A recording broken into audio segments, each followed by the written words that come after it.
Hello guys, तो स्वागत है आप सभी का पीएस एक्सप्लेन चैनल में। Abhigya Nanda, thank you for joining channel membership of linear level and Shubham Hembram, thank you for 80 rupees super chat. तो चलिए स्टार्ट करते हैं। लास्ट एपिसोड में हमने देखा था पाक जूनियर की कोरियोग्राफी को देखते हुए सभी लोगों ने उसकी तारीफ करना स्टार्ट कर दिया होता है। लड़कियां बोल रही होती है सीओ पाक जूनियर के ऊपर तो हमारा ध्यान गया ही नहीं, ये भी तो काफी हैंडसम है। वहीं खड़े कुछ लड़के बोल रहे होते आखिर हमारे टोनी स्टार्क कहाँ है। अगर वो यहाँ पे होते ना तो सभी को दिखाया था कि आखिर रियल कोरियोग्राफी बोलते किसे है। उनके प्रेजेंट रहते हुए उनसे कुछ भी जीतना ना बिल्कुल ही इम्पॉसिबल है। वहीं जुंजे खुश होते हुए बोल रहा होता है फाइनली सभी का ध्यान मेरे ऊपर आया, इस चीज के लिए मैं कब से ट्राई कर रहा था। तभी शिउन वहाँ पे आते हुए बोल रहा होता है तुम्हारी कोरियोग्राफी अच्छी है, लेकिन अगर मैंने कोरियोग्राफी करना स्टार्ट कर दिया ना तो उसके सामने ये देखने लायक भी नहीं बचेगी। जुंजे सोच रहा होता है एक बार तो मैं टोनी स्टार्क से हार एक्सेप्ट भी कर सकता हूँ, लेकिन इस गांव के गवार से ना मैं हार को एक्सेप्ट नहीं कर सकता। मैं बचपन से कोरियोग्राफी सीख रहा हूँ और ये बोल रहा है कि मेरी बराबरी करेगा। तभी जो शिउन होता है वो कोरियोग्राफी करना स्टार्ट कर देता है। शिउन बोल रहा होता है कोरियोग्राफी करने का मतलब ये नहीं होता कि अच्छी हैंडराइटिंग में 1000 वर्ड लिख दिए जाए। एक अच्छी कोरियोग्राफी का मतलब होता है कि आपका एक वर्ड ना 1000 वर्ड को डिस्क्राइब कर दे। और भले एक 50 साल का इंसान देखे या फिर एक 5 साल का बच्चा, उन दोनों को ही ना इस कोरियोग्राफी का मतलब समझ में आ जाए। अगर आपकी कोरियोग्राफी सिर्फ और सिर्फ चुनिंदा लोग समझ पाएंगे तो इसका कोई मतलब नहीं है। ये बोलते अपनी कोरियोग्राफी को रेडी कर देता है। शिउन की कोरियोग्राफी को देखते हुए भीड़ में खड़े सारे बंदे शॉक्ड हो गए होते हैं। वो लोग बोल रहे होते हैं तो बिल्कुल ही मास्टर लेवल की कोरियोग्राफी है। हमने आज से पहले बहुत सारी कोरियोग्राफी को देखा था, लेकिन आज ना पहले बार इतनी कमाल की कोरियोग्राफी को देख रहे हैं। और ये देखने में तो लग रहा है कि एकदम सिंपल वर्ड का यूज करते हुए इस कोरियोग्राफी को बनाया गया है, लेकिन जो इस कोरियोग्राफी का प्रेजेंस और ऑरा है ना वो बिल्कुल ही अलग लेवल का है।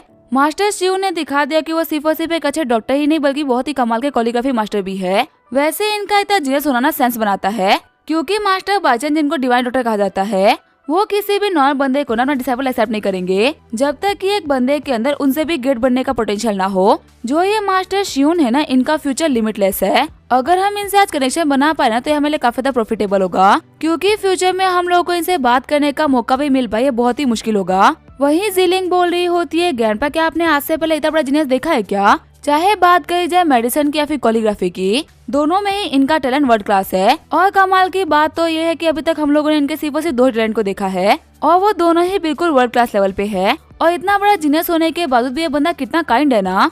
अगर किसी और बंदे के पास में इतना टैलेंट होता ना तो वो बहुत ही एरोगेंटली बिहेव करता, लेकिन अभी थोड़ी देर पहले सिस्टर वू शुआंग ने ना बिना बात के इनके ऊपर गुस्सा कर दिया था और इन्होंने रिएक्ट ना करते अपने ग्रेटनेस को शो करा। इतना अमेजिंग इंसान मैंने आज से पहले कभी नहीं देखा। ये उस प्ले बॉय टोनी स्टार्क से तो बहुत ही बेहतर है। उसके बारे में मैंने सुन रखा है, उसके आस पास में ना काफी सारी लड़कियां रहती है और वो हमारी कंट्री का नंबर 1 प्ले बॉय भी कहा जाता है। पता नहीं सभी लोगों ने वैसे इंसान को अपने सर पे क्यों चढ़ा रखा है। उसके पास में टैलेंट है तो वो कितना फ्लेक्स करता है। वहीं ब्रदर शिव ने उनसे काफी ज्यादा टैलेंटेड है, लेकिन इसके बावजूद भी ये कितने काइंड और काम है। अगर मेरे हाथों में होता ना तो मैं नेशनल क्रश टोनी स्टार्क को हटा के उनकी जगह पे ब्रदर शिव को रख देती। उस घटिया टोनी स्टार्क से तो ये बहुत ही बेहतर है। वहीं चिढ़ते हुए जुनजे बोल रहा होता है फिर से मेरे साथ में वही हुआ जो कि स्टार्टिंग से होता हुआ आ रहा है। मैंने अपना पूरा ट्राई किया लेकिन इन द एंड किसी ने मेरे ऊपर ध्यान नहीं दिया। पर मुझे बिलीव नहीं हो रहा कि आखिर गांव का गवार मुझसे बेहतर कोरियोग्राफी कैसे कर सकता है। इसके हाथों बेहद होने के बाद मेरे को फील हो रहा है ना कि टोनी स्टार्क के हाथों बेहद होना कितना अच्छा था। कम से कम उसके बारे में सभी लोग ये तो बोलते हैं कि वो एक ऐसा जीनियस है जो कि डिकेड में एक बार होता है और उसके पास हमारे सैमसंग ग्रुप से ना कम पैसा नहीं है। शिउन बोल रहा होता है यंग मास्टर पार्क, अभी आप थोड़ी देर पहले अपनी कोरियोग्राफी के ऊपर फ्लेक्स कर रहे थे और आपको लगा कि यहाँ पे कोई भी नहीं है जो कि आपको कोरियोग्राफी में मात दे पाएगा। पर जब तक आप चाइना में हो ना मैं आपको एक अच्छी एडवाइस देता हूँ जो कि आपको आगे ऐसे ही बेहतर होने से बचाएगी। चाइना के अंदर 5 साल के बच्चे भी ना आपसे बेटर कोरियोग्राफी करते हैं। जो चीज आप लोग बचपन से दिमाग लगा के सीखते हो ना वो हम लोग को ऐसे ही आता है। तो अगली बार कभी भी चाइना के अंदर रहते हुए ना अपनी कोरियोग्राफी के ऊपर फ्लेक्स मत करना या फिर कोरियोग्राफी करना ही मत। ये सिर्फ और सिर्फ आपकी बेइज्जती कराएगा और कुछ नहीं। मेरी एडवाइस मानो तो आपके चाइनीज मास्टर से ना कोरियोग्राफी सीख लो, तब जाके आपको समझ में आएगा कि आखिर असली कोरियोग्राफी बोलते किसे है। आपके टैलेंट को मैं देखते हुए बोल सकता हूँ कि 1-2 सालों के अंदर आपको कोरियोग्राफी करनी आ जाएगी। जुंजे बोल रहा होता है शिउन अपने औकात में रहो, तुम्हें मेरे को सिखाने की जरूरत नहीं है ना कि मेरे को क्या करना चाहिए और क्या नहीं। तभी जुंजे के कंधे के ऊपर खुजली स्टार्ट हो जाती है। जुंजे सोच रहा होता है कि ये क्या हो रहा है। अभी थोड़ी देर पहले तक मेरी बॉडी बिल्कुल ठीक थी, लेकिन इस शिउन के हाथ रखने के बाद से मेरे को खुजली क्यों हो रही है। क्या इस कमीने ने मेरे साथ में कुछ किया है क्या। वैसे भी ऐसे डिवाइन डॉक्टर्स के पास में लोगों को बीमार करने की और ठीक करने की दोनों ताकत होती है। चिल्लाते हुए जुनजे बोल रहा होता है तूने मेरे साथ में क्या किया है। ये कौन सी नई ट्रिक है जो कि तुम मेरे ऊपर यूज कर रहे हो। अगर मुझे कुछ भी हुआ ना तो याद रखना मैं तुम्हें नहीं छोड़ूंगा, तुम्हारा हश्र बहुत ही बुरा होगा। शियोन बोल रहा होता है तुम इतने स्मार्ट हो कि तुम्हें पता है कि मैंने कुछ किया है। चलो तुम्हारे स्मार्टनेस पे खुश होते हुए ना मैं तुम्हें एक रिवॉर्ड देता हूँ। सभी के सामने अपने घुटनों पे आओ, मुझे रूडली बात करने के लिए माफी मांगो। अगर तुमने मुझसे माफी मांगी तो तुम्हारी इस बेवकूफी के लिए मैं तुम्हें माफ कर दूंगा और तुम्हारा इलाज करते हुए तुम्हें बहुत ज्यादा बीमार होने से बचा लूंगा। लेकिन अगर तुम ऐसा नहीं करते तो तुम्हारे लिए फ्यूचर में काफी सारी दिक्कतें आ सकती है। याद रखना मेरी दी हुई बीमारी से ना तुम्हें कोई भी डॉक्टर नहीं बता सकता। जुंजे वहाँ जाते हुए बोल रहा होता है तुम जैसे ना मैंने 36 डॉक्टर देखे हैं, तुम एक डॉक्टर ही हो, कोई भगवान नहीं हो जो कि तुम्हारी दी हुई बीमारी से ना मैं ठीक नहीं हो सकता। और याद रखना तुम्हें आज यहाँ पे जो भी कुछ किया है ना उसके लिए तुम्हारा पूरा खानदान रिग्रेट करेगा। वहीं बटलर बोल रहा होता है यंग मास्टर आप ठीक तो हो ना, सबसे पहले हम लोग को हॉस्पिटल जाना चाहिए। वहाँ पे खड़े सारे बंदे बोल रहे होते जो मास्टर सियून है ना वो तो बहुत ही कमाल के है। सैमसंग ग्रुप का यंग मास्टर यहाँ पे सभी के सामने फ्लेक्स करना चाह रहा था, लेकिन मास्टर सियून के प्रेजेंस की वजह से यहाँ पे उसकी बेइज्जती हो गई। वहीं पे कुछ लोग बोल रहे होते हैं लेकिन उन्होंने सैमसंग ग्रुप के यंग मास्टर को ऑफेंड कर दिया है। और सभी को पता है कि सैमसंग ग्रुप ना कितना बड़ा ग्रुप है, वो इस पूरे मैटर को ना ऐसे नहीं जाने देंगे। हो सकता है कि वो मास्टर शियोन के लिए दिक्कतें खड़ी करे। तभी एक पपरिया वाला बंदा बोल रहा होता है कि तुम्हें लगता है कि मास्टर शियोन को कोई भी दिक्कत आ सकती है? अगर मैं भी मास्टर शियोन की जगह होता ना तो मैं बिल्कुल ही बेखौफ होता। सबसे पहली बात जो मास्टर शियोन है ना उनके मास्टर है डिवाइन डॉक्टर, और जिसके पीछे डिवाइन डॉक्टर खड़ा तुम्हें लगता है कि उसको कोई भी कुछ भी बिगाड़ सकता है? डिवाइन डॉक्टर की खास बात ये नहीं है कि उनके पास में उनकी स्किल्स है, खास बात तो ये है कि उन लोगों के पास में ना बहुत ही खतरनाक कनेक्शंस होते हैं। कंट्री में ऐसा कौन सा बड़ा बंदा नहीं होगा इसको डिवाइन डॉक्टर ने ट्रीट नहीं किया होगा। और डिवाइन डॉक्टर के सिर्फ और सिर्फ एक बार कहने से ना वो लोग किसी के भी खिलाफ चले जाएंगे। प्लस में सभी को पता है कि मास्टर शियोन ही ना अगले डिवाइन डॉक्टर है। और इस पार्टी के अंदर किन फैमिली और वेई फैमिली ने अपना खुला सपोर्ट दिखाया है डिवाइन डॉक्टर को। अगर किसी के पास में इतना पावरफुल बैकअप है तो फिर आगे वो किसी सैमसंग ग्रुप से क्यों डरेगा? वहीं चिढ़ते हुए वुशवांग बोल रही होती है मेरे को ना बहुत ही गुस्सा आ रहा है, ये जो शियोन है ना ये एक नंबर कमीना है। पर अभी सभी पार्टी में ना उसी कमीने के बारे में बात कर रहे हैं, उसकी तारीफ कर रहे हैं। उन्हें नहीं पता कि वो लोग ना उसको गलत काम के लिए सपोर्ट कर रहे हैं। मेरा तो मन कर रहा है कि मैं सभी के सामने जाके इस कमीने की रियलिटी को एक्सपोज कर दूं। टोनी बोल रहा होता है रुको वुशवांग, इस चीज का ना कोई फायदा नहीं होने वाला। अगर मैं भी वहाँ पर जाके बोल दूं ना कि शिव ने क्या किया है तो मेरे को नहीं लगता कोई मेरे बातों पर भरोसा करेगा। और अगर मिस्टर वे खुद को चेक भी कराएंगे ना तो भी वो रिपोर्ट्स वगैरह को चेंज कर देगा। तो इसी वजह से जाके बहस करने का कोई फायदा नहीं होने वाला। मेरे पास में ना इसे बहुत ही बेहतर प्लान है जिससे हम लोगों को सेटिस्फेक्शन तो बहुत मिलेगी। तभी वहाँ पे टोनी, इहान और वुशवांग को देखते हुए सभी लोग उनके बारे में बातें करना स्टार्ट कर देते हैं। एक बंदा बोल रहा होता है थोड़ी देर पहले सीईओ स्टार्क यहाँ पे नहीं थे ना, जब ये पूरा कोरियोग्राफी वाला मैटर हुआ था तो ये पता नहीं कहाँ पे थे। अगर ये यहाँ पे होते ना तो ये मैटर और ज्यादा इंटरेस्टिंग हो जाता। वहीं दूसरा बंदा बोल रहा होता है इनके साथ तो किन फैमिली और ई फैमिली की यंग लेडीज है ना, कुछ भी बोलो भले ही कोई इंसान कितना ही स्मार्ट क्यों ना हो जाए, लेकिन टोनी स्टार्क को ना लड़कियां पढ़ाने में कोई बीट नहीं कर सकता। मास्टर शियोन के पास में इतना टैलेंट है और वो इतना सब कुछ कर भी रहे हैं, लेकिन दो सबसे बड़ी फैमिलीज की लड़कियों उनको घास तक नहीं डाल रही। यहाँ तक कि उनकी तरफ ना इन दोनों में से कोई पलट के देख तक नहीं रहा। इन लोगों का पूरा ध्यान ही टोनी स्टार्क के ऊपर है। इसी वजह से हम लोग ही बोलते हैं कि भले ही कोई भी आए कोई भी जाए लेकिन टोनी स्टार्क नहीं बन सकता। शियोन सोच रहा होता आखिर कमेंट टोनी स्टार्क है कौन। अभी मैंने यहाँ पे 5 जुंजे को सबक सिखाया, उसके बाद में ना सभी लोग मेरे ही बारे में बात कर रहे थे, लेकिन इस कमीने के पार्टी में लौटने के साथ ही लोगों का टॉपिक ही चेंज हो गया। ऐसा लग रहा है कि ये नहीं बल्कि कोई बहुत ही बड़ा सेलिब्रिटी आ गया हो और सिर्फ इसकी प्रेजेंस यहाँ पे हर एक चीज को चेंज कर देगी। वैसे इसके आसपास में जो ये दोनों लड़कियां है ना, ये दोनों ही यहाँ की सबसे बड़ी फैमिलीज की लड़कियां है और इन लोगों की ब्यूटी भी ना बहुत ही कमाल की है। वही फैमिली की जो जीलिंग है वो भले मेरे को पसंद करती है, लेकिन है तो वो एक बच्ची ही ना। इन दोनों लड़कियों के सामने उसकी ब्यूटी कुछ भी नहीं। और अगर इतनी कमाल की ब्यूटीज मेरे रहते हुए मेरे को नहीं देख रही तो ये तो मेरे लिए बहुत ही बेइज्जती की बात है। स्पेशली ये वुशवांग, इसको तो मैं पक्का से घुटनों पे लेके आऊंगा। इसने सभी के सामने मेरे को वाइन सर्व करने से मना किया था ना। अगर इसके पूरे खानदान ने अपने घुटनों पे आके ये नहीं बोला ना कि मैं इसको ठीक करूँ, तब तक मैं इसको ठीक नहीं करूंगा। और मेरा डरना कुछ दिनों में तो अपना काम कर ही लेगा। जल्दी इन लोगों को पता चलेगा कि मेरे को प्रोवोक क्यों नहीं करना चाहिए। फिर आगे बढ़ते हुए शियोन बोल रहा होता है मिस्टर टोनी स्टार्क, आपके बारे में ना मैंने बहुत कुछ सुना है। गांव और शहरों में हर जगह ना लोग सिर्फ और सिर्फ आपके बारे में बात कर रहे हैं। जब आपने किमिरो इचिरो को हराया था ना तब मैंने सबसे पहले आपके बारे में सुना था। सभी लोग बोल रहे थे कि आप एक नेशनल हीरो हो जिसने की इचिरो को हरा के देश की इज्जत बचा ली। और उस दिन से मेरे दिमाग में था कि मैं एक न एक दिन आपके साथ में चेस जरूर खेलूंगा। इन लोगों से मैंने सुना कि मैं आने से पहले आपने मास्टर किन के साथ में चेस खेला है। कैसा रहा कि एक चेस का मैच हम दोनों के बीच में हो जाए। नेशनल हीरो के साथ में चेस खेल के ना मेरे को बहुत ही ऑनर फील होगा। टोनी बोल रहा होता है अच्छा आपको मेरे साथ में चेस खेलना है। वैसे मैं आपको एक बात बता दूं, चेस वो चीज नहीं जिसके अंदर मैं बेस्टेस्ट हूँ।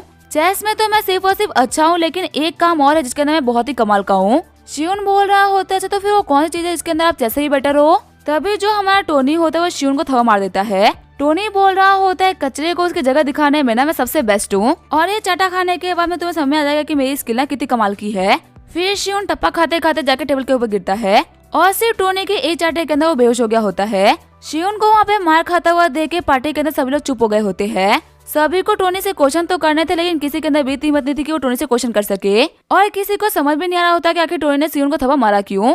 वहीं वो शुआंग और यहाँ सोच रही होती है अभी हम लोगों ने थोड़ी देर पहले टोनी से बोला था कि हम इस शियून को ना एक्सपोज करेंगे, लेकिन उसने हम लोग को ये बोल के मना कर दिया था कि हमारी बातों पे कोई भरोसा नहीं करेगा और उसके पास में एक बेटर प्लान है। तो क्या टोनी इस बेटर प्लान के बारे में बात कर रहा था वो ये तो एकदम ही रेकलेस प्लान है। वो तो बस यहाँ पे आया और आके शियून को थप्पड़ मार दिया। इसमें आखिर टोनी ने प्लान क्या करा। वही टोनी सोच रहा होता है शियून की जो बॉडी है ना वो एक नॉर्मल इंसान के मुकाबले बहुत ही स्ट्रॉन्ग है।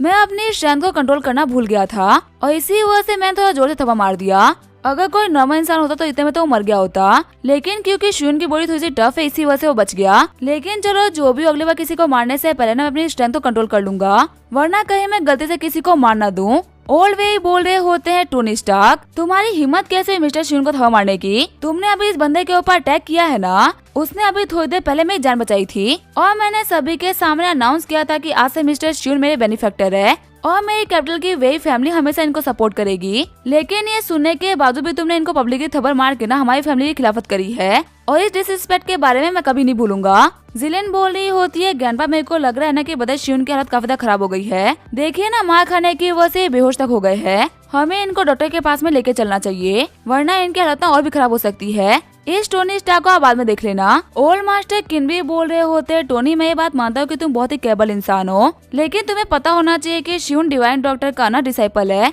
और डिवाइन डॉक्टर ने ना एक वक्त मेरी भी जान बचाई थी तो इसी वजह से उनका फेवर मेरे ऊपर ही बनता है। तो ऐसे में तुमने उनके डिसाइपल को मेरे सामने मारा है। तुम ही बताओ हम उनको क्या आंसर करेंगे। अगर तुमने इस हरकत के लिए मेरे को प्रॉपर रीजन नहीं दिया ना तो मैं तुम्हें बाकी सारे लोगों से बचा नहीं पाऊंगा। वही वहाँ पे बाकी सारे लोग भी काफी ज्यादा गुस्सा हो गए होते हैं। कुछ बंदे बोल रहे होते हमें पता है कि टोनी स्टार्क ने सब कुछ जेलसी की वजह से किया है। हमेशा हर जगह लाइमलाइट टोनी स्टार्क को मिल जाती थी लेकिन आज शियून के प्रेजेंट होने की वजह से इसको लाइमलाइट नहीं मिल पाई, इसी वजह से काफी जेलस हो गया। वही कुछ लोग बोल रहे होते पैसा होने का मतलब ये नहीं होता कि तुम डिक्टेटर बन जाओ। हम सभी लोग हर एक चीज में टोनी स्टार्क को सपोर्ट करते हैं लेकिन आज उन्होंने जो भी कुछ किया ना वो बिल्कुल भी सही नहीं था। मैं तो बोल रहा हूँ कि पुलिस को कॉल करो इनको अरेस्ट करवाओ।